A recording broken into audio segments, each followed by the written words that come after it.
Hi, my name is Ken Coleman and welcome to Excuse Me While I Gush. Now in the last video I was opening this big police station. It's a modular kit from LEGO and I've since completed it. On either side there are holes which allow you to connect it with another modular kit. And I think that they might come out every year or so. And what's always drawn me to them are that it's dollhouse style. And I haven't gotten one of these kits until now, but I think that I might get the next one too. Every now and then conjoining them, and then I can put them back into the box, separating them by the floors. So from the exterior, I like to show you the whole thing as a whole.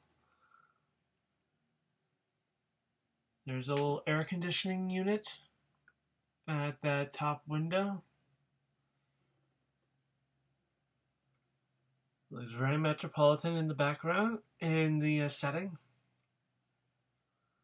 I'm not entirely sure if there would be a garage for the cruisers beneath. Maybe if I get another base plate, I'll put together a little motor pool in the back. And I'll show you why I'm leaning towards that decision. So there is a fire escape that goes along here from the bottom up here and to the top.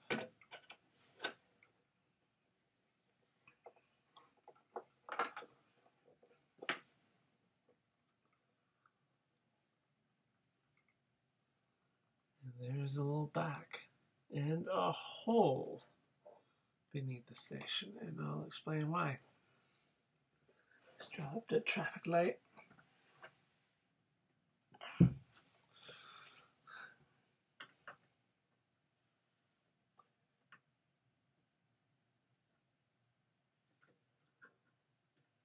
So one of the minifigures that comes along with this is this newspaper peddler.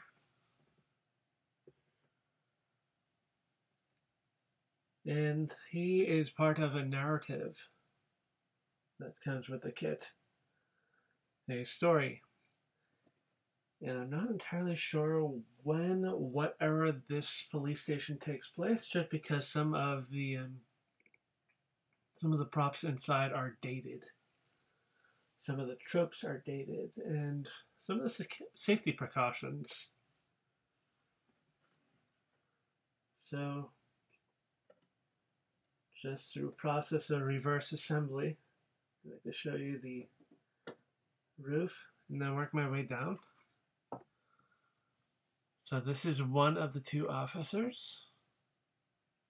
I think there's two officers, so I've got a third. Yeah, I think there's two that came with this. There's a little radio tower and antenna.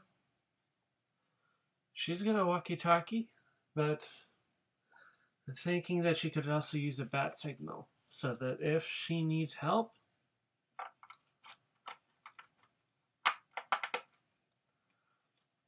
the KIPP Crusader can come in and assist.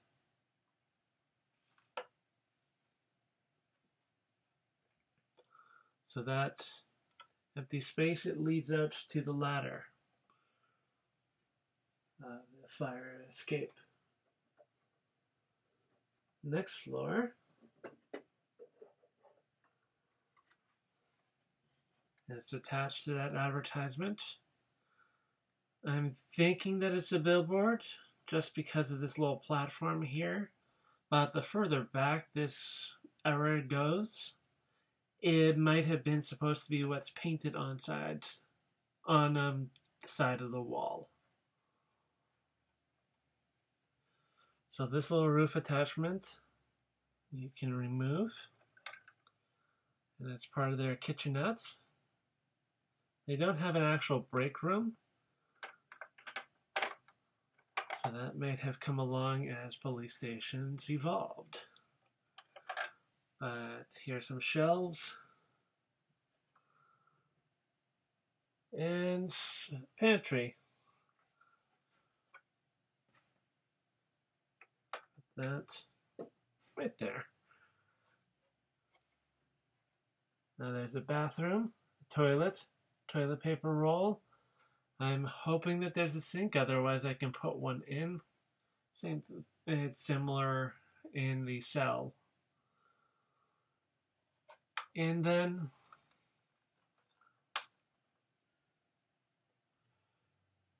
some of these pieces don't always hold together too well.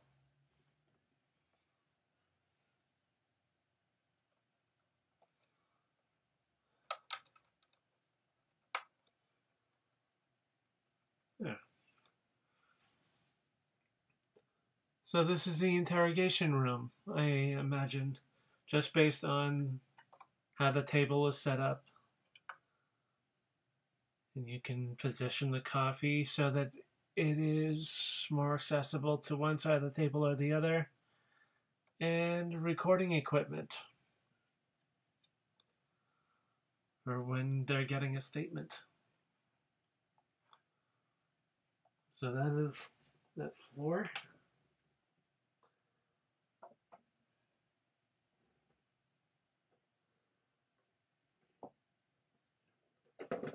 Now the next floor, it has an apartment.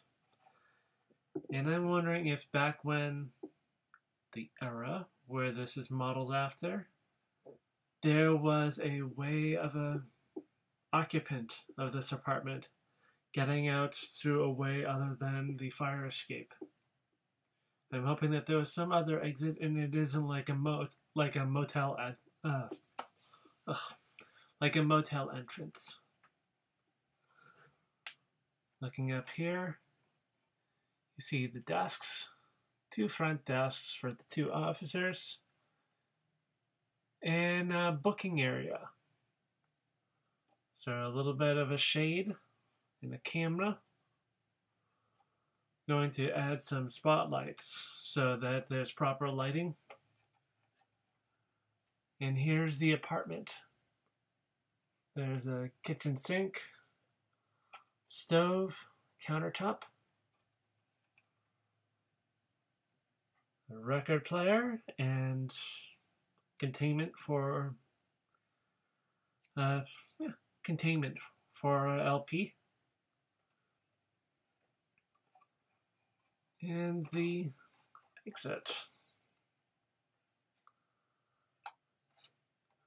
Now, something hidden about this apartment is that the bed rotates up.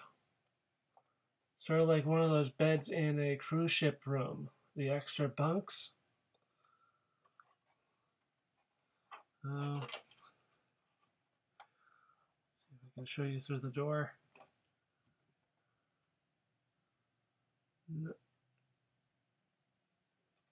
See, there's a trap door, right here.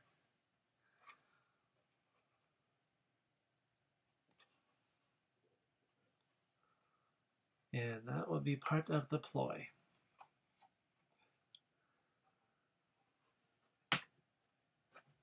So next floor.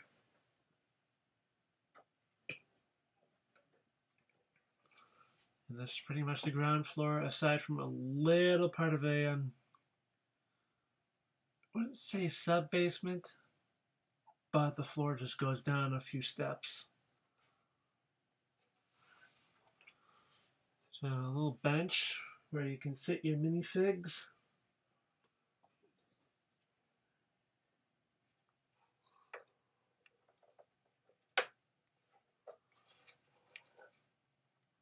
That man can be sitting here.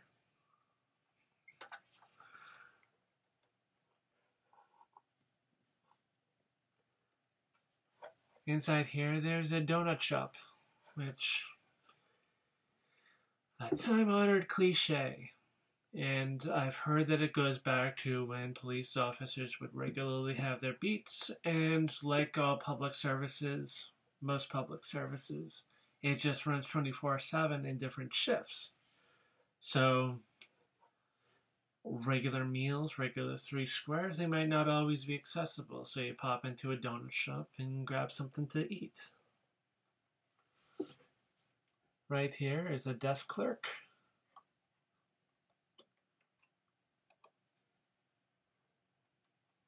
And this guy can be the desk clerk. He might double as having the job upstairs, the desk. There is a water bubbler with a tank with water that can move around. And a stack of cups. There is the bottom of the stairs. And the door enters in.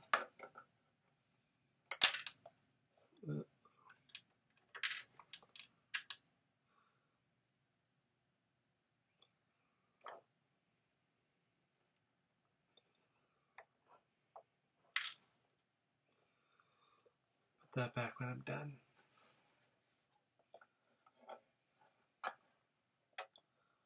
So there's a back door. And then there is a cell. Toilet. Hopefully add a sink. Just for hygiene.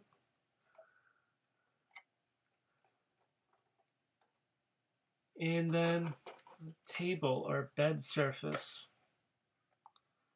It lifts up for a secret compartment. Secret passageway that goes right through here. So I'm thinking that along with the desk duty, there should have been a third officer keeping a 1-to-1 watch, just in case anything was going awry. If I get another base plate, I'm probably going to do a motor pool with a place for police vehicles. Alright, so that is that kit. Now I'm going to show you what just came in the mail. It's automotive, like the Ecto 1, like the Fiat that I built a few weeks ago. Porsche 911, Generation 2. It can be modeled into the Turbo, or the Targa. There is a certain juncture where you can decide which model you want to go into. And according to a LEGO promotional video, you can also create a real-life fusion. Not a real-life fusion in your hands, but a model of a real-life fusion between the Targa and the Turbo. So some of the features: the trunk, the hood, the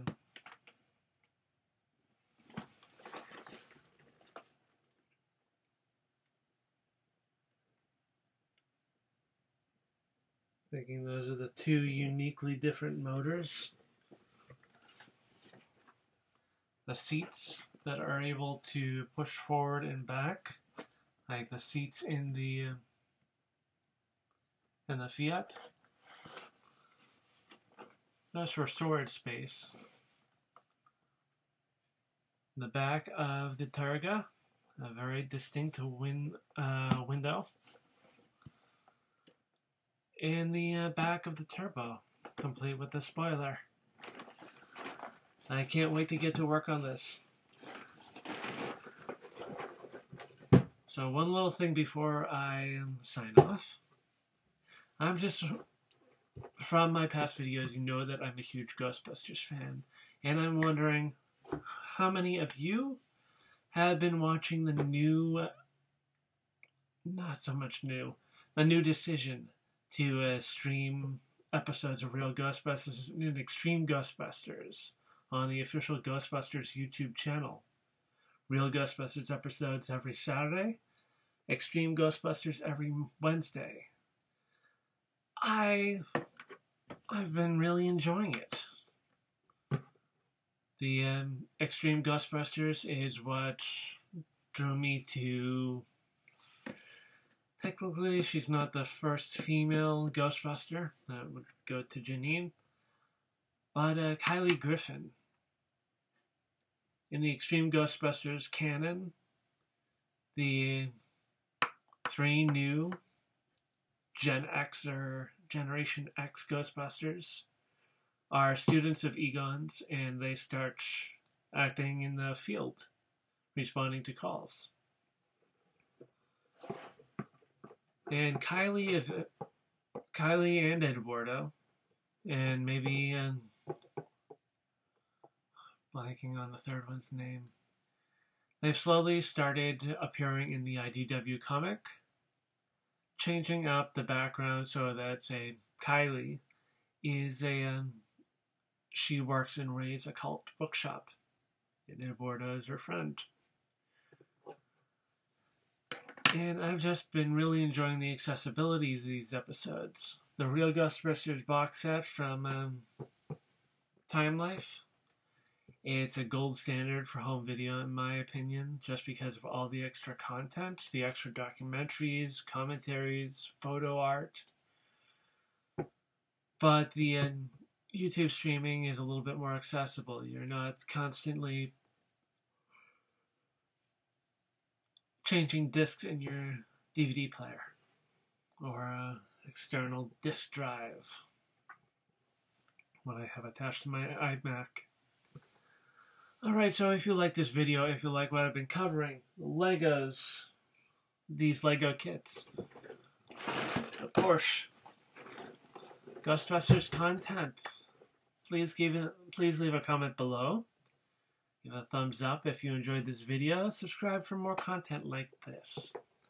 Thank you very much. My name is Ken, and have a good day.